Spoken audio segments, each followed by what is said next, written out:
Karena itu jelas bahwa dinar dan dirham sebagai mata uang itu masyru'. Tidak sepantasnya mereka yang melakukan itu semua diperlakukan secara semena-mena. Ditangkap, apalagi kemudian akan diancam dengan hukuman yang begitu lamanya.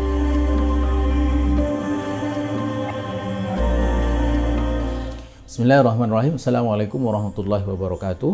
Pemirsa yang budiman, satu hal penting ketika kita berbicara tentang dinar dan dirham adalah apakah pemakaian dinar dan dirham sebagai mata uang itu disyariatkan? Jawaban tegas, ya. Pemakaian dinar dan dirham sebagai mata uang itu disyariatkan. Sebagaimana terlihat pada qoror atau takrir Rasulullah SAW dalam perdagangan pada waktu itu menggunakan dinar Romawi dan dirham Persia.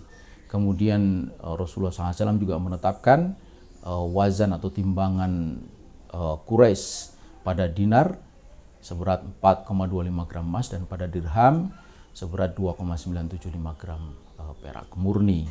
Kemudian dinar dan dirham terkait erat dengan pelaksanaan ketentuan sejumlah perkara dalam syariah.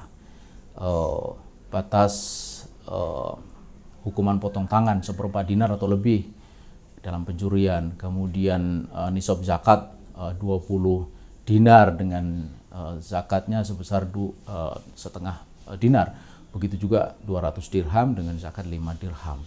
Lalu diat pembunuhan itu 1000 dinar untuk mereka yang memiliki emas, dan juga jelas ada larangan menimbun emas dan perak. Karena itu jelas bahwa dinar dan dirham sebagai mata uang itu masyru'. Karena itu segala upaya untuk menjelaskan kepada umat, mensosialisasikan, termasuk juga mengamalkan, itu harus dipandang sebagai sebuah kebaikan, sebagai sebuah amal yang mulia. Tidak sepantasnya mereka yang melakukan itu semua diperlakukan secara semena-mena.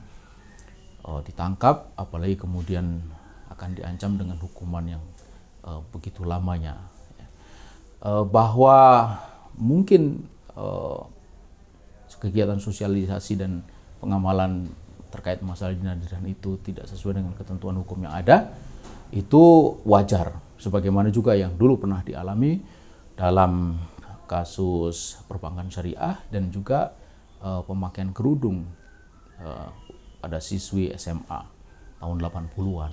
Tapi seiring dengan waktu, terbukanya alam pikiran, kejenian, keikhlasan hati, dan yang paling penting adalah semangat takwa yang dilandasi kepada keimanan kepada Allah Subhanahu wa taala, akhirnya membuka ruang setelah sekian lama. Kemudian seragam SMA, SMP, bahkan SD juga memuat ketentuan penggunaan kerudung. Begitu juga akhirnya Bank Syariah berdiri dengan undang-undang sendiri. Nah, mestinya begitu juga di dalam dinar dan dirham. Karena kita yakin bahwa ketentuan penggunaan mata uang dinar dan dirham ini sebagai bagian dari syariat itu pasti baik. Dan terbukti dalam sejarah, dinar dan dirham adalah mata uang yang sesungguhnya yang bisa menyimpan kekayaan secara real dan dia tahan terhadap tekanan inflasi. Harga kambing di masa Rasulullah SAW itu antara 1 sampai 2 dinar tergantung besar kecilnya, dan sampai ini hari harganya tetap seperti itu meskipun 1400 tahun sudah berselang. Ini menunjukkan keunggulan luar biasa dari dinar dan dirham. Karena itulah maka semestinya mendapatkan dukungan dari pihak yang berwenang, usaha untuk mensosialisasikan dinar dan dirham dan juga mengamalkannya di tengah masyarakat. Demikian, wassalamualaikum warahmatullahi wabarakatuh.